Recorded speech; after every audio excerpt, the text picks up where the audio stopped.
Thank you for watching, liking, commenting, sharing, and subscribing right now.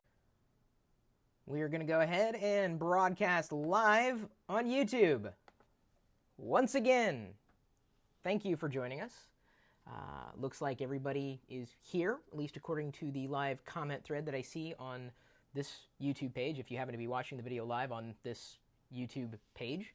And I am looking extraordinarily white right now because an hour ago I was having a problem with one of my network switches and had to swap it out after a boatload of troubleshooting. Either way, everything should be going fine. If you cannot comment on the live video feed right now, you may have to revert from the Cosmic Panda or the new YouTube interface, because apparently they haven't worked out the kinks for live commenting with the new interface. So you have to switch back to the old YouTube interface in order to comment live. And it looks like Goo H-Man says, yay, I made it at the beginning. Thank you, by the way, for all the comments and the likes. Even before I do the video, you guys are liking the videos. Appreciate it. We realize it's also a flood of videos that come after the live version of TLDR.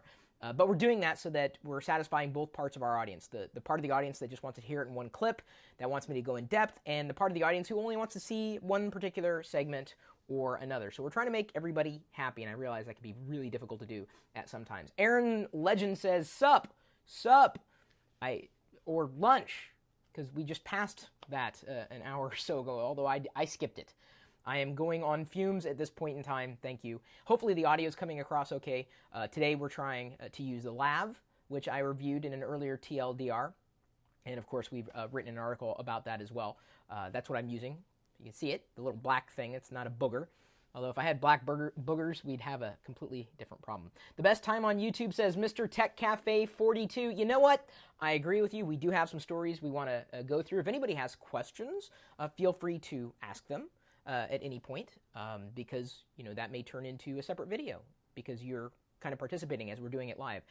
If the audio messes up, we are again troubleshooting it with YouTube. There's an issue when it goes to re-encode. It could be something that blips on my end, could have been related to the switch that I was having a problem with, or it could be something related to their end when it's encoding, since everything sounds fine live. Again, thanks for the feedback, thanks for the likes, thanks for the shares too. I should probably tell everybody on Facebook that we're going live now. I should also check, let's see here, Google+, got that out there, and I'm also going to tweet it. If you haven't already subscribed to the Locker Gnome email newsletter, I don't know what you're waiting for, lockergnome.com. There's a little subscribe link in the sidebar. We keep you up to date with the next TLDR we might happen to schedule, as well as all the stories, news, tips, etc. So please subscribe to the Locker Gnome newsletter if you haven't already. Again, that's completely free. I've been doing it since 1996, and thank God have a rock-solid team. Got a question that came in by way of a direct message to me, someone who I happen to circle on Google+, and I guess he circles me back. Fraser Kane, probably one of the world's leading astronomy bloggers, and he's asking a question. Hey, Chris, how did you get into the YouTube Live, I suppose, feature, tool? It just kind of ended there. The YouTube Live. It's the YouTubes, man. Honestly, I had no idea I had it available until one day I logged in and was like, oh, YouTube Live. That's kind of cool. No one told me. So I imagine you have to be a prolific producer of content, which of course we are here with the Locker Gnome crew, coming close on, up to 4,000 videos almost, it seems. So we've kind of been doing this for a while. I have the ability to upload a video longer than 15 minutes. Have had that ability for a few years now. So I don't know if that plays into it. I don't know if being a partner plays into it. There's a lot of partners out there. I think right now they're probably looking for people who are going to push the envelope with live. That's my thought, right? I mean, I've been doing live.pirillo.com pretty much since Ustream started up. I'm still doing it. Of course, you can go there now and see me doing something. I don't know if the microphone will be potted up there. The microphone, someone's noting here, is a little low. I don't want to overdrive the mic. You'll have to pardon as I make some adjustments kind of on the fly. This is the value of doing YouTube Live when you are a director, producer, and talent all wrapped into one here. It's just me. And thank God I have a remote production team. with, Matt Ryan helping stage the videos and getting them out there now. Bob Fogarty, our lead editor at LockerGnome.com, and of course all the contributors. I'd hesitate to name them all at this point, but in terms of those who are driving TLDR, the videos, it takes a team to do this. So even if you don't have access to YouTube Live right now, unless you really have something to do with Live, I don't know why you would really be missing it. We're trying, we're experimenting, we're seeing what works, what doesn't. Of course, again, I'm no stranger to doing live video. You could request it, but I think you're probably going to have to wait in a very long line. Unfortunately, YouTube isn't very forthcoming with, pointing me to the person who's responsible for one particular feature or another. So it's kind of a roll of the dice. Again, I don't know how I got YouTube Live, but as soon as we figured out that we could use this on a daily basis, we're doing it. And there doesn't seem to be a lot of people doing it at this point in time. So here's the question for everybody now. If you had access to YouTube Live, would you use it? And if so, what would you use it for? How frequently? I mean, I stream my home office 24/7 at live.pirillo.com, and we're now working on the process of making TLDR daily. But I think that, you have to really think hard about what you're going to stream live, especially on YouTube. Not to say that YouTube has amazing content that wasn't recorded live, but you have to have a reason to stream live. We want to broadcast Astronomy Cast live through YouTube. And this is, again, Fraser, Universe Today on YouTube. If you haven't subscribed to him, feel free to do that. It's a good idea. And, if you've got good ideas for live broadcast, maybe leave a comment. And, I can point the YouTube Live people that I've been interacting with, even though I don't have their names. It's a generic support email. I'll say, hey, look, there's some really good content that could be pushed out through live. What do you think about making those connections? So leave a comment. If you want to do live, let us know. Of course, I don't control YouTube content. Okay, I'm going to bring up the mic just a hair, tiny bit. Hopefully, everyone's just fine. It seems like no one's complaining, at least more than usual in the comments. It's okay to like the video right now as it's broadcasting live. It's a little more difficult to like the video right now after it's been recorded. But I wanted to tell you that we're going to be doing an unboxing today. If you want to share this, by the way, with everybody who's following you, I'm going to be unboxing today, live, during TLDR, my Canon Rebel EOS. Honestly, I've only read it, right? I've never really discussed it. The Rebel T3i. Remember when we did a brief review of this I guess it was a few months ago with Jake? I ended up getting this in conjunction with the 18-135 IS lens kit.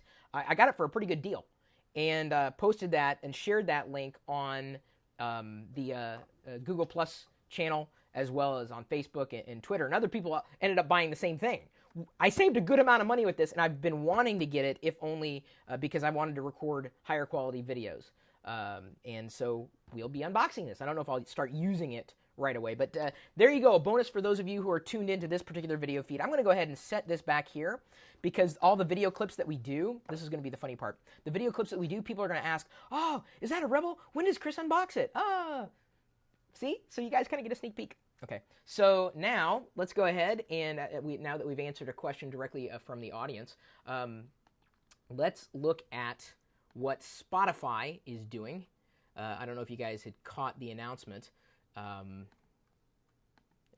I think they basically opened up their developer program, and it's interesting because now other developers can tap into the music that's available in Spotify.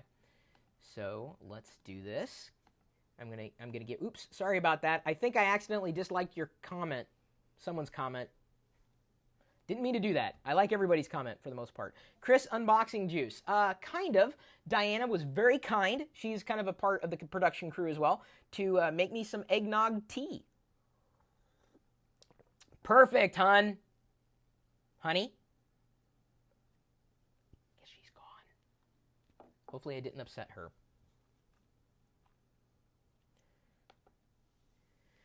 If you didn't catch the news, Spotify has just revealed a developer program, meaning that anybody anybody who has the ability to access their library can develop an app around what Spotify has in their library.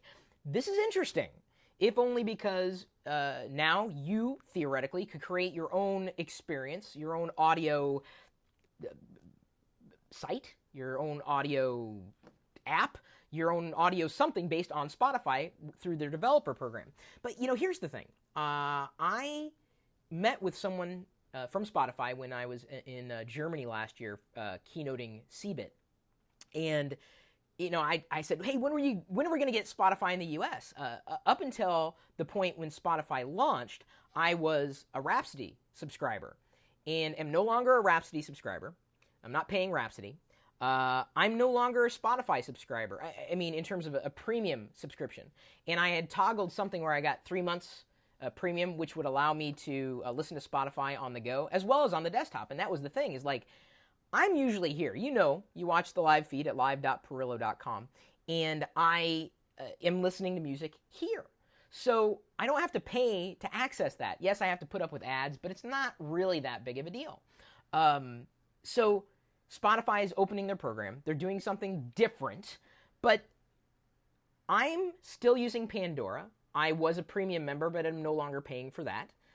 Still using Spotify, not paying for it. I'm listening to music in legal means. I mean, these aren't underground services. People know about them. They're no one's going after them specifically. They've taken care of all the licensing issues. So I'm not paying for music. I don't like. I do pay for music. You've caught the time when I've gone into an actual storefront to buy a physical CD. Yes, I still do that. I just haven't found a need to buy music. I listen to iTunes when there's the radio's playing on in the background, but I'm not paying for that. I don't buy music a la carte. I don't track MP3s ad infinitum. I don't pay for music. I admit it. I don't pay for music anymore. I haven't found a need to pay for the music. So, there's a lot of music services out there, and we've gone over a few of them. If you look in the show notes for the link, how is Spotify keeping up with its competitors? And so we've done a comparison, essentially, between Spotify, iTunes Match, Pandora, Radio, MOG, or is it MOG? I only see these things, like, on the site. I never actually say them aloud. A lot of very popular services, but here's the thing. I'm not paying for them. And I have in the past. I paid Rhapsody. I did have a Spotify subscription, paid, and did pay Pandora for a Pandora One account, but I wasn't finding that I was getting as much value out of it. I'm like, I really don't need to pay for it. And it's not that I don't want to support the artists at all. I do. It's just economically, it doesn't really make a lot of sense to pay for music to get it in a legal capacity. I've got to draw that line there for everybody. See, iTutorial UK says, I have a free account with Spotify, no premium. There you go. Oh, Derek Weiland, 33 and a third. You can't beat the audio quality of vinyl. That is true.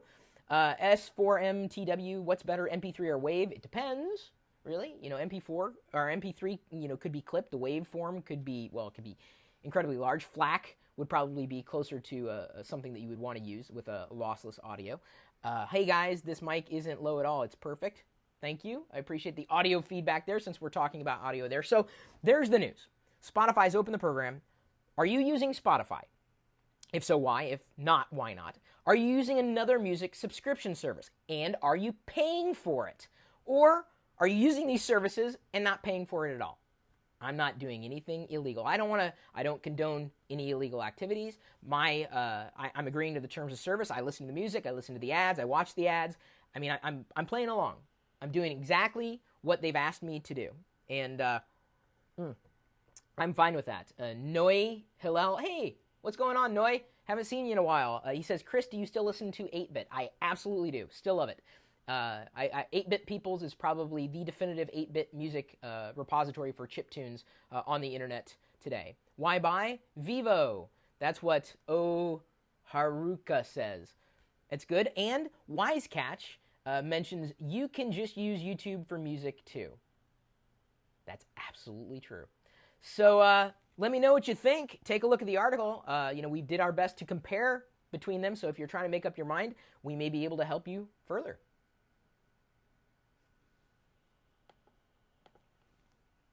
I know you guys want me to unbox this. It's sitting back there for a reason.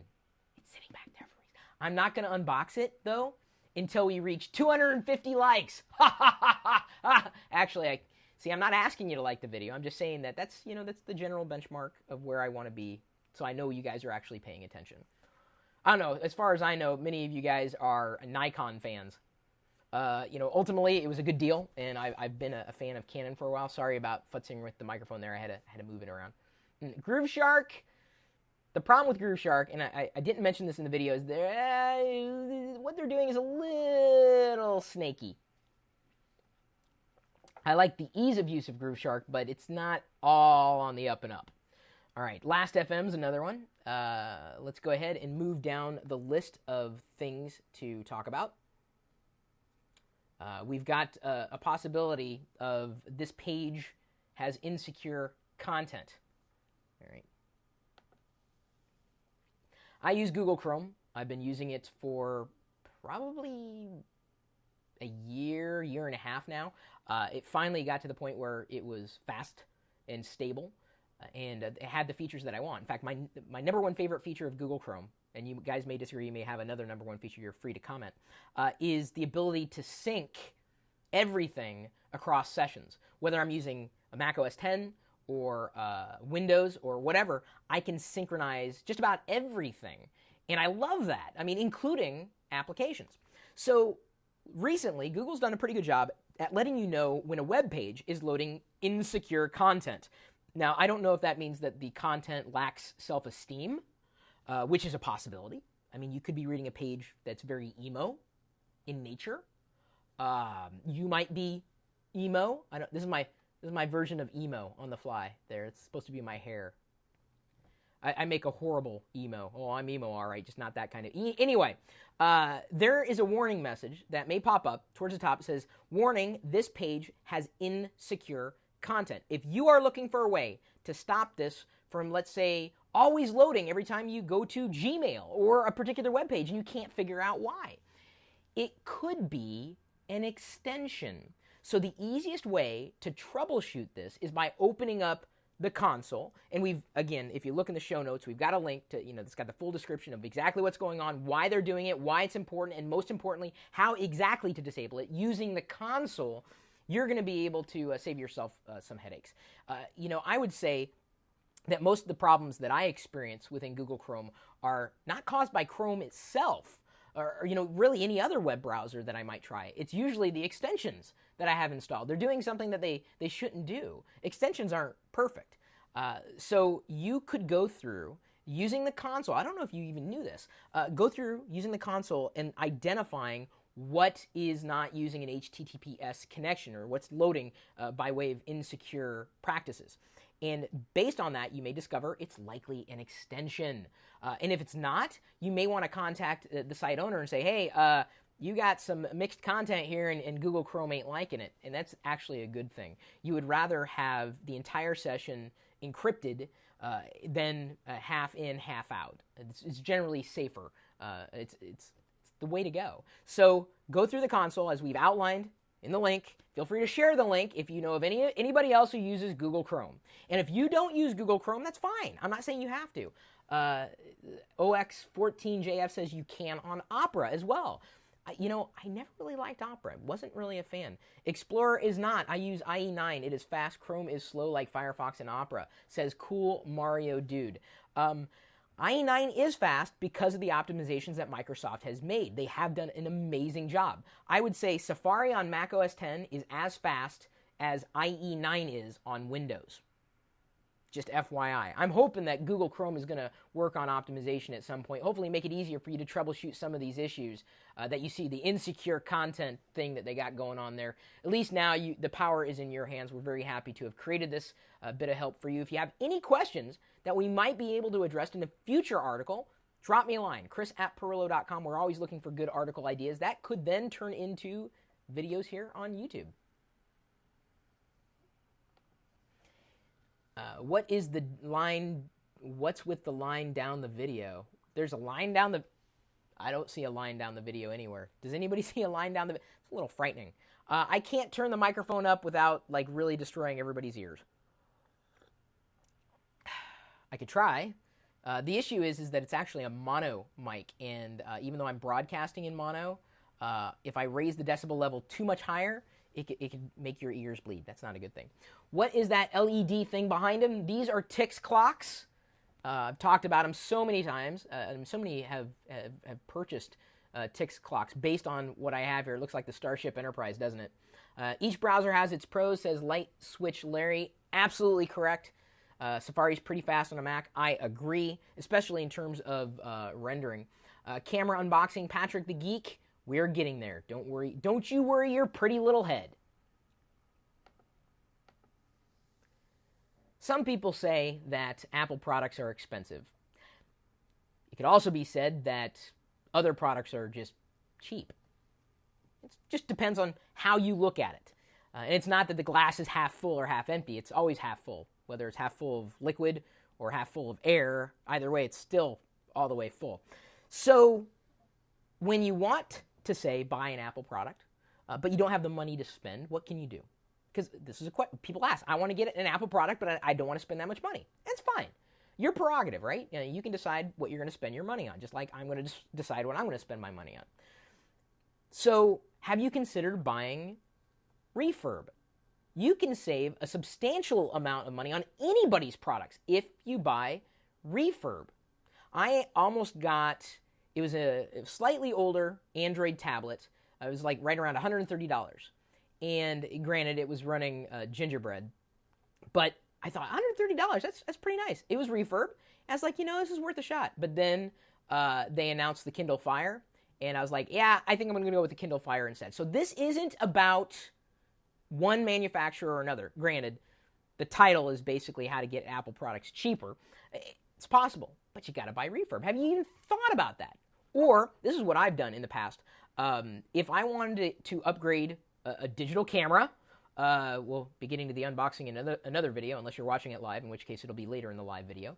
When I wanted to get a new digital camera, I would go through everything in my office and or home and sell things online, either using eBay, Craigslist, or one of those outfits online that you can just sell it to them, and they'll take a percentage, and you get some money back, and then you can use that money, turn it around, and buy a new gadget. That's another way of saving up money, or using your existing environment to fund your habits. So if you are looking for an Apple product on the cheap, you're not going to get a discount from Apple necessarily unless you're a student or in education. That's pretty much year-round. Or wait until the holiday season rolls around. Close out models.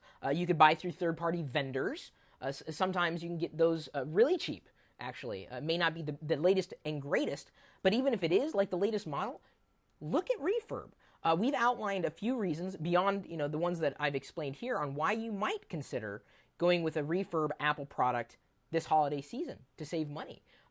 If someone in your family says, I want an iPod Touch, but you don't have that kind of money around, you can save money with a current gen iPod Touch by going with a refurbed one.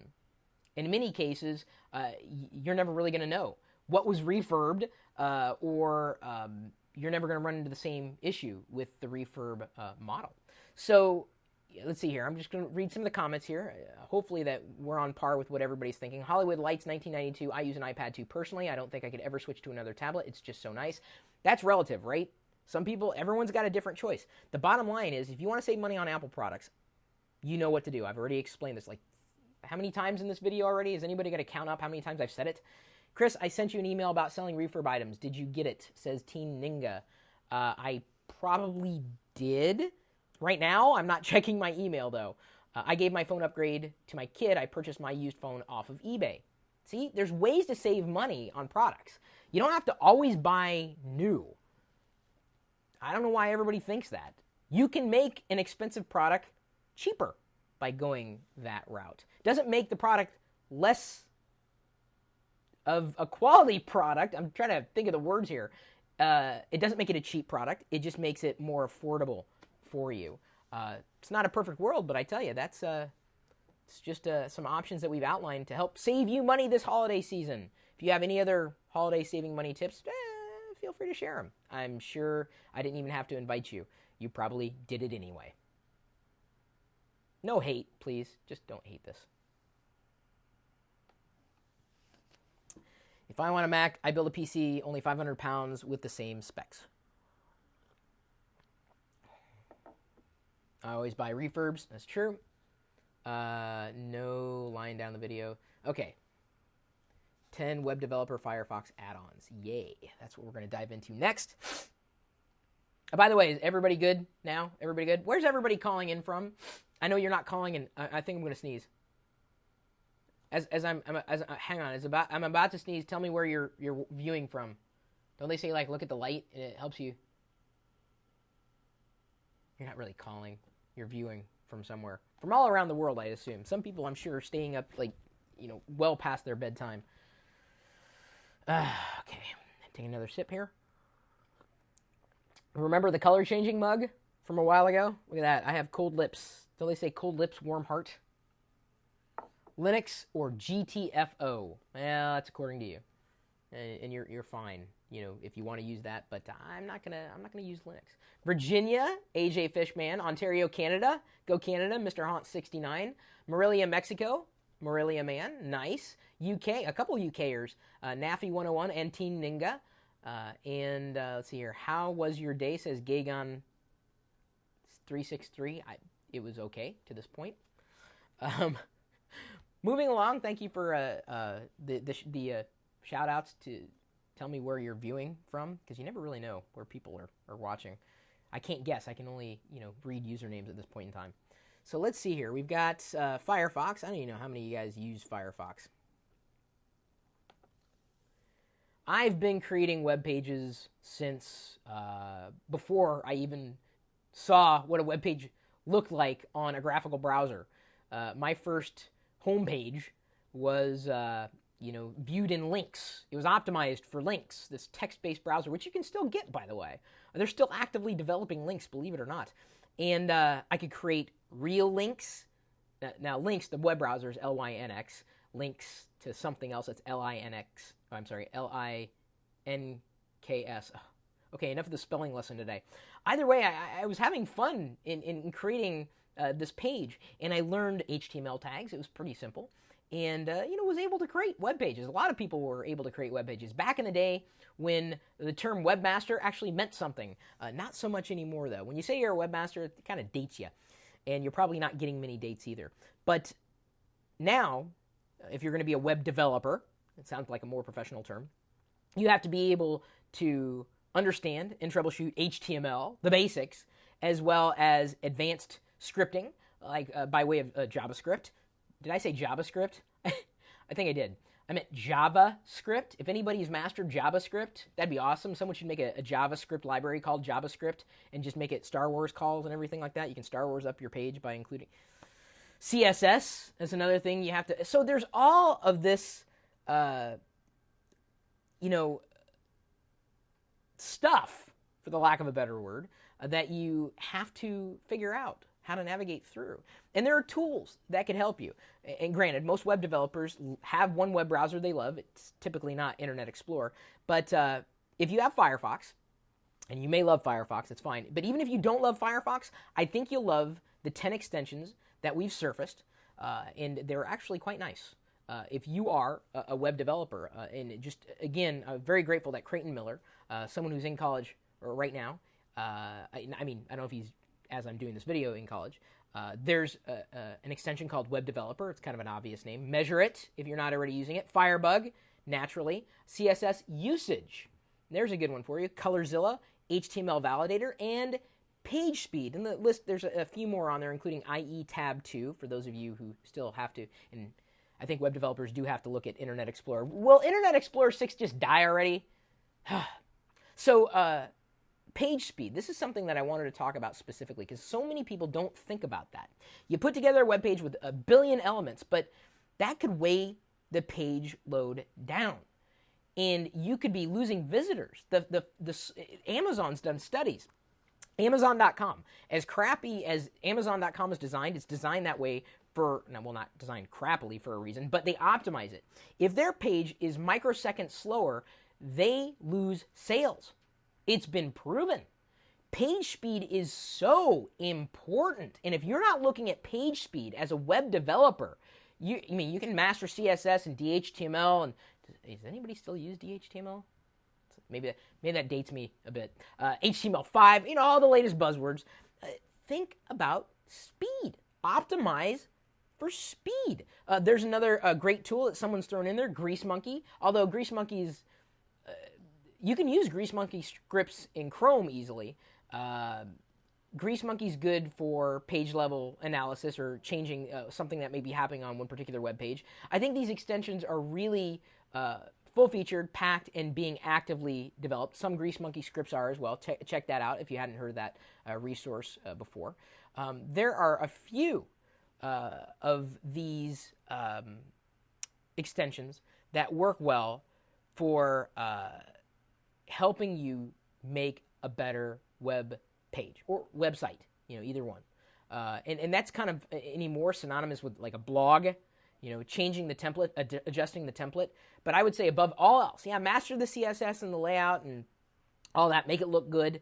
But think about speed. I think speed is probably the most important thing that you could keep in mind as a developer. If it doesn't load fast, I think people are just they're gonna leave. They're gonna fly away.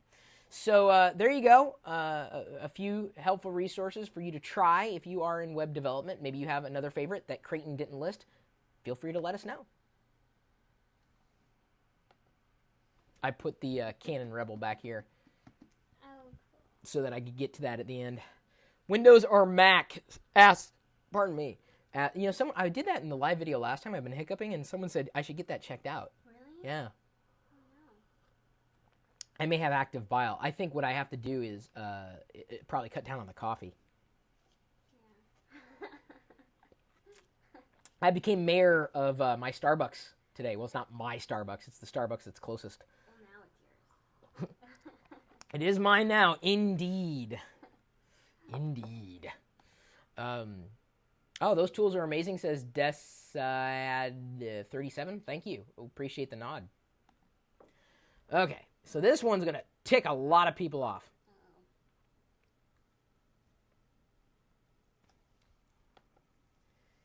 I know there are people out there who swear by their Android devices, and that's cool. If you love your Android device, good on you. But it might be spying on you, and that's not a flippant remark. News broke today, at least the day that I recorded this video, about software and deep analysis that is likely on your Android phone. Carrier IQ. Now, we describe what this is in general, and essentially it's tracking everything you do. So, and I'm not saying that this makes Android a bad thing. It doesn't. Because one way to avoid Carrier IQ is to install a mod, CM. One way of avoiding Carrier IQ. But the scary thing is that most people, and I don't mean people like you or me, people who would be interested in talking about this topic, most people don't know that they're being spied on. This is the reason why years ago with the PC world, and I know so many comparisons could be drawn between rootkits on PCs and spyware on PCs and what's going on with Android, quote-unquote legitimate Android devices, collecting information, users' habits. People were up in arms, rightfully so, when Apple was potentially tracking your location and storing that data. People were up in arms. Oh, this is horrible. Because we're not aware. If you let me know what you're doing, I should have the ability to opt in or opt out of something. Whether I'm sending anonymous statistics back to Google in Google Chrome, I usually turn that on. I don't care. It's benign. If it helps them make Chrome a better experience, fine. When Microsoft does that with the Windows Explorer or Crash Report, you can send it back. You're opting in. And I think the bigger challenge that we face is not knowing how to get around it. It's addressing it head on. And that's exactly what even Mark Russinovich did years ago with Sony and the rootkit that would get installed when you inserted an audio CD into a PC. And users had no idea what was going on. That's bad. This is really genuinely bad. But, as I said, there are ways that you can avoid carrier IQ if you are someone who carries Android. Is there a lot of fear, uncertainty, and doubt around this? I think there's a healthy level of analysis that's gone into it. Some of the hardcore Android users are up in arms about this. This isn't just, an iPhone user gloating about the problem, because Apple's had its issues, Microsoft's had its issues, every company seems to have the issues. So be aware of this and know that you can possibly avoid it. We've, gone in depth as to what it is, how to find out if you've got it on your Android device. This doesn't mean that I'm going to stop recommending Android devices or that you should stop buying them. Absolutely not. Go out and get your Android. I think that this will be something that is not going to disappear in the way that, it's a big flap about nothing. When software tracks your every move, I don't care what platform it's on, that ain't cool, especially if you don't know what's going on. That is the biggest issue. That's something that as soon as, we were reading the news today, Angelo, who was the one who has helped us with Locker Gnome get more information out about Android, and Eddie Ringel has also helped in recent weeks. I asked him, I said, could you tell people how to make sure carrier IQ is not on their Android device? And just like, every other step that you might have to go through to make sure that Android's working fine, it's a bit technical, but it's certainly, something you need to be aware of today, right now. If you have carrier IQ on your device, you could be getting tracked. So, check out the article. If we've missed anything, let us know. As I said, I don't want to spread fear, uncertainty, and doubt. We're just reporting the facts.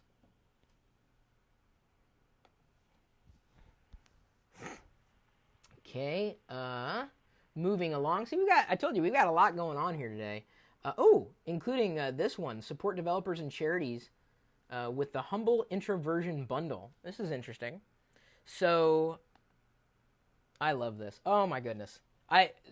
Getting software at a discount, and it's cross-platform, and you decide, I think this is the one where you decide how you want to split up your contribution. You choose any amount of money. Wow. Oh, this is great. Oh, okay. So, sorry, this is kind of like, doing it live is kind of the precursor to doing the video, the segment that's pulled out individually. Hopefully everyone understands that as we're doing it live. This is at humblebundle.com, by the way, if you're watching this sucker live. Am I happy with my monitors? I'm not depressed. I can't really hear you.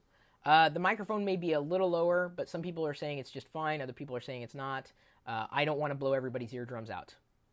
I think we can adjust it in post. And that's an industry term for post-production, or after we do something live to tape. I'm a software junkie. I've been one ever since my first computer. We didn't really have a lot of software back then in the 80s. And most of it kind of sucked. And it was expensive. Wasn't really a great time unless you were a developer or programmer who could put something together for other people to use.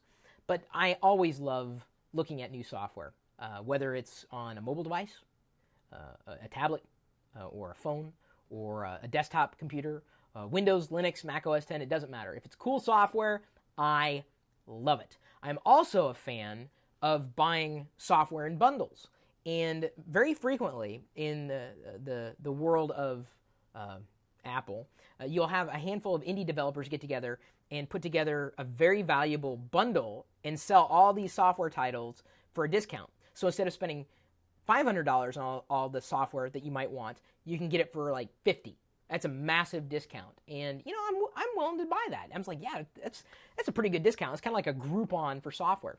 And we're actually going to be working on doing something similar for you with the Nomies program that, again, I haven't announced it officially yet, but we're going to be negotiating some software discounts for you because, yes, some people, you need to pay for software. But let's say you don't want to pay for software, but you want to help the indie developer. You want something that runs cross-platform. Well, we've got the program for you. There is something that we discovered, like many other people have, we wanted to let you know about, something called Humble Introversion.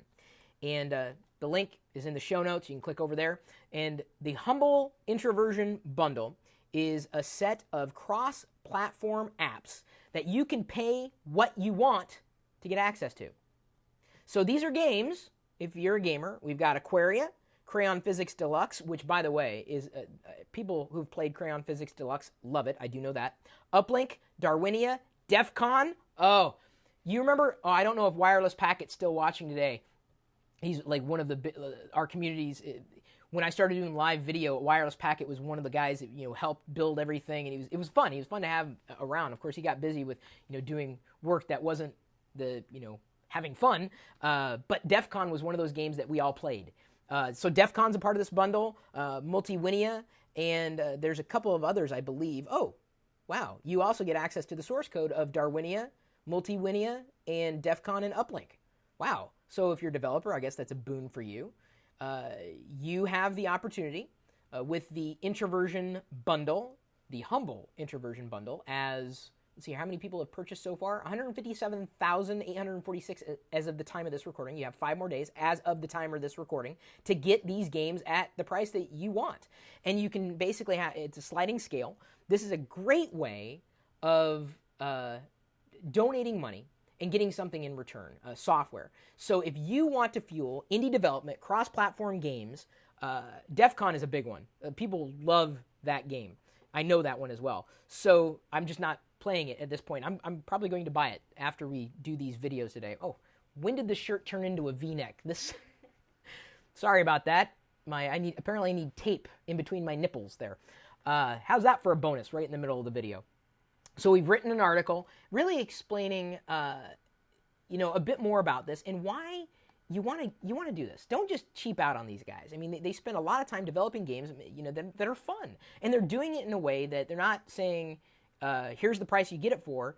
You set your own price, and they should be applauded for that. I would absolutely want to see everybody out there donating to this and getting some games in return. So there you go. We've got the link in the show notes for you to get the Humble Introversion Bundle. And I don't know if anybody has already picked up on it. What's it called again? I just said it. Sorry, I just see that comment floated to the top. Just click the link. It's so much easier to click links. That's why we put them there. We don't put links there for our health. Well, we do, actually. The doctor said, you need more links. And he wagged his finger. Yeah, but I think it was just a coincidence. I don't know what that means. But I think this video's done. Go buy the bundle. I don't know what's going on with this.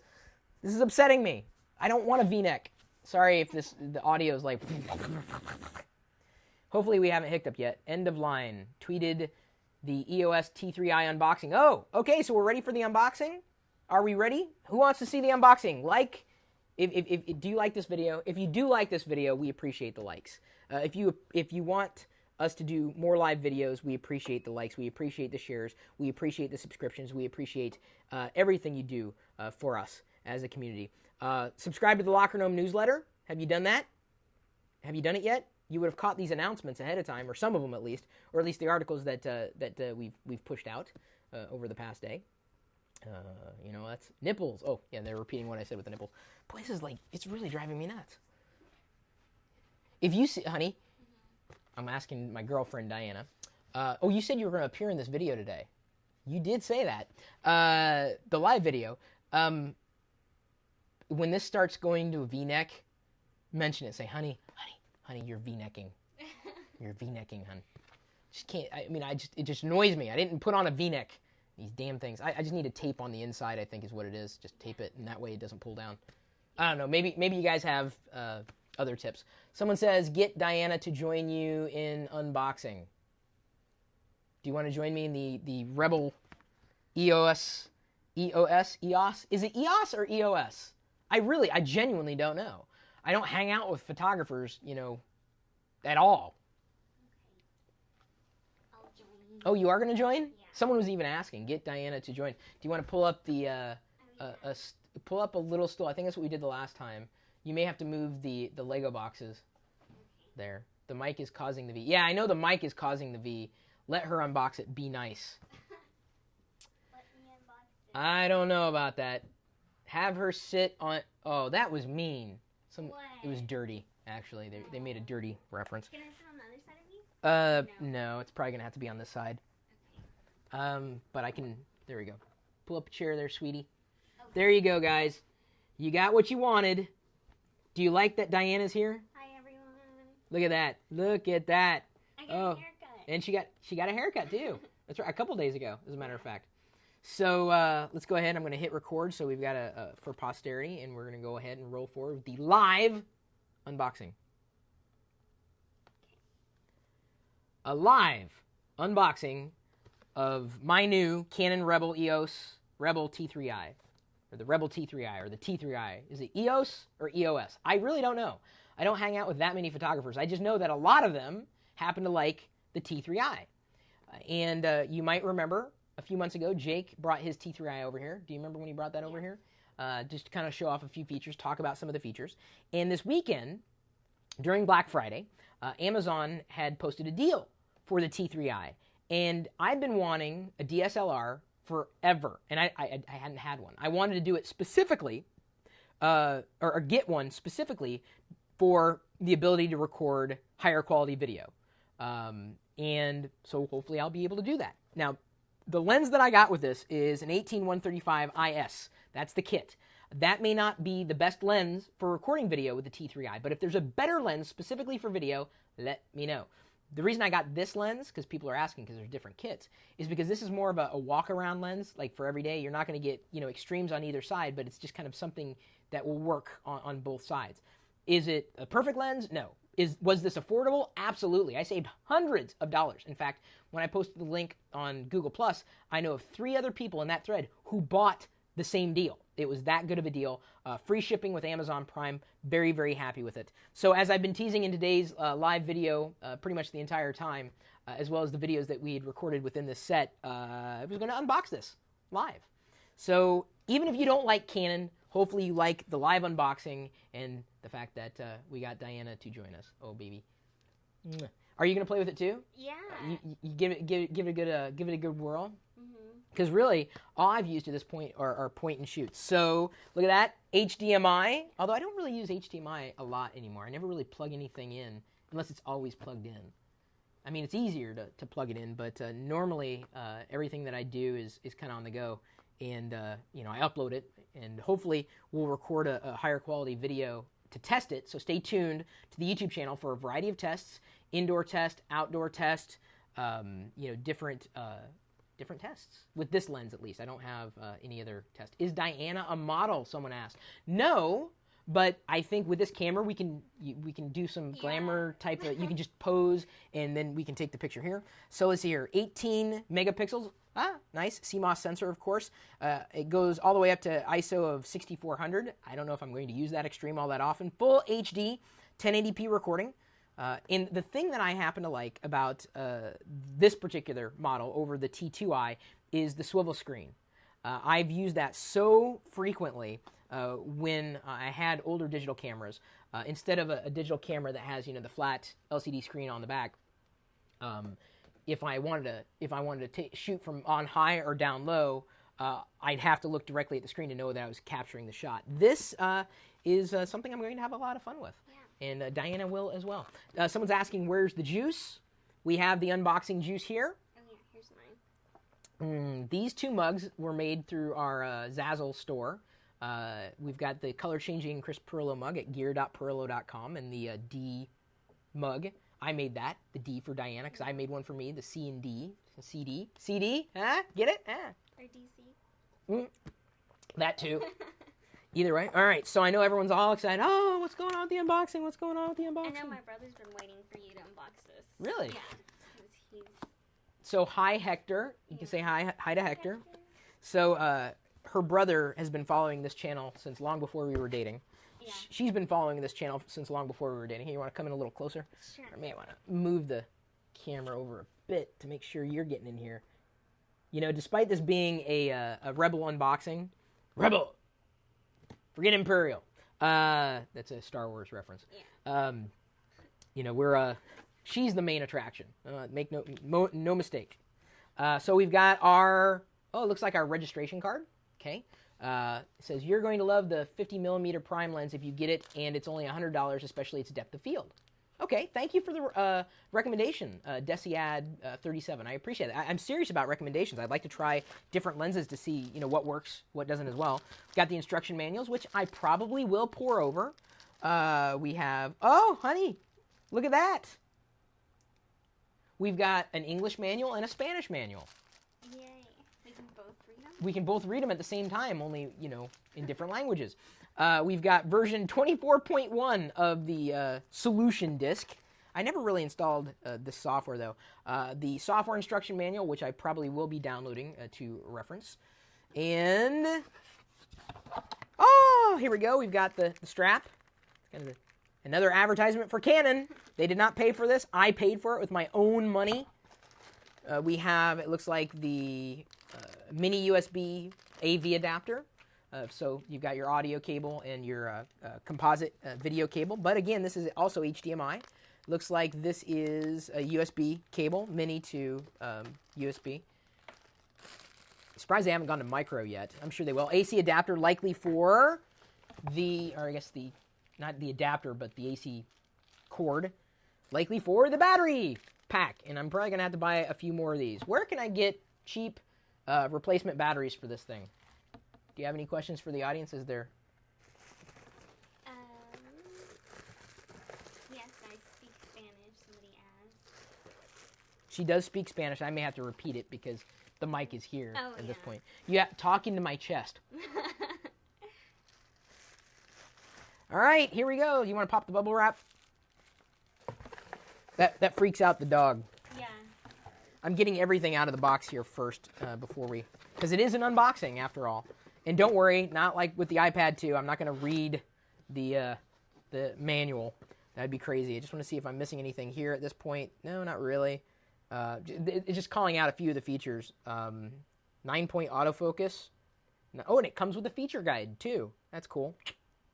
EXIF print. I don't really use that. Supports SDXCs. Now I need to get a new one. Just to always have it in here. EF lenses, naturally. Pict bridge, naturally. Self-cleaning sensor unit, yay. Video snapshot, awesome. And scene intelligent auto, that's what they call it. So let's go ahead and put that there. Let's take a look at the lens. This is an IS lens, so it's got image stabilization. It's not as fancy as some of the higher-end lenses, obviously, with different features, but it's also not as expensive. This is the lens that's likely always going to be on the camera, unless I get a completely different lens. We get big packs of batteries from Sam's Club. Okay, thank you, In Balance by Design. Appreciate that. Thank you again for liking this video. As we're streaming it live or after it's been uploaded after the fact, the T3i unboxing. Again, I will be posting some of my... Oh, there's the battery. Look at that. That's kind of nice. Need that. I'll be posting some test footage of the T3i to our YouTube channel as well as soon as I do some test footage. And I don't know what I'm going to record yet. I want to try to get some good depth of field or bokeh. I think bokeh. I remember the pronunciation once, and I can't remember it now. So here we are, the T3i. It's lightweight on its own. Feel that. Oh yeah, it's really lightweight. Even Diana would say that as well. I mean, we're definitely not very muscular. So we'll have the link, by the way, if you want to get your own. I don't know if the deal is still going on, but it'll be in the show notes. You can look down there for that. And the lens, too. So I don't know, should I... Well, the battery's probably not all the way charged up. This is just an unboxing. I will have test footage, indoor and outdoor, various levels, again with this lens, because it's the only one I have. And I will also give you my initial impressions after I've had some amount of time with it. I mean, it's not just the camera unit itself. The lens is important. This is probably the lens is probably more important than the camera itself. And the lenses are interchangeable with other units that have the same threading. So that's good to know.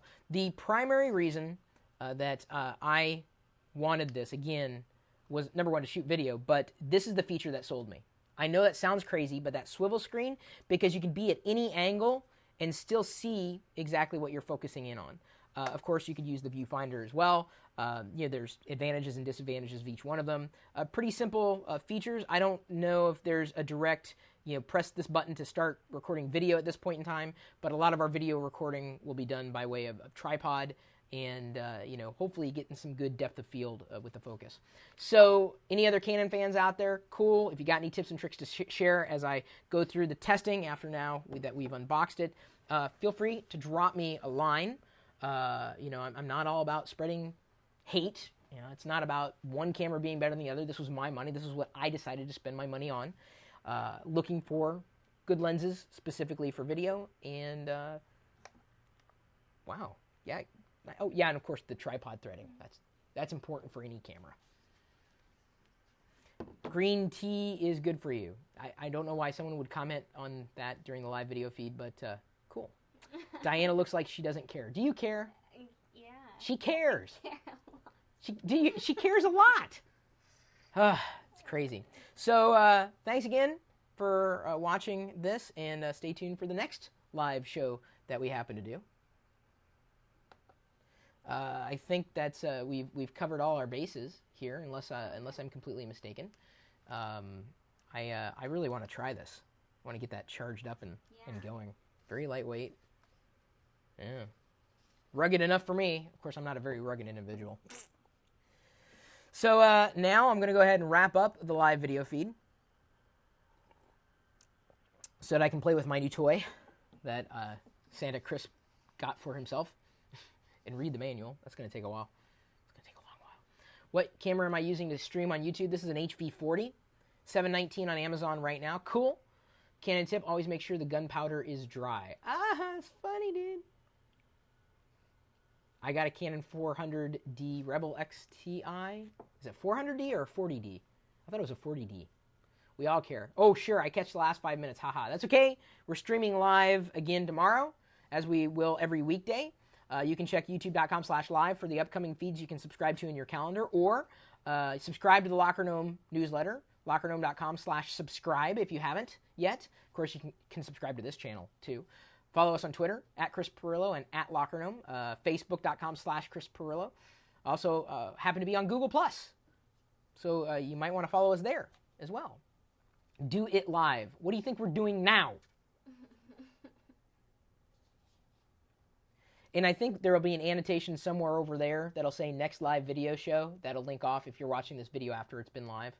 So it's kind of like this ongoing thing. So, see here. I love you. I've seen all your videos, but you are rugged and... How would they know? I'm not going to finish that comment. Chris, check your inbox. Yes, I'm going to do that right now. Email address, chris@pirillo.com. The live video feed, which may or may not have audio up, depending if I'm listening to licensed music that I can't rebroadcast. You're free to tune in, though. And, I guess until next time, is there anything you want to say? No. Okay. See you next time. We'll see you later.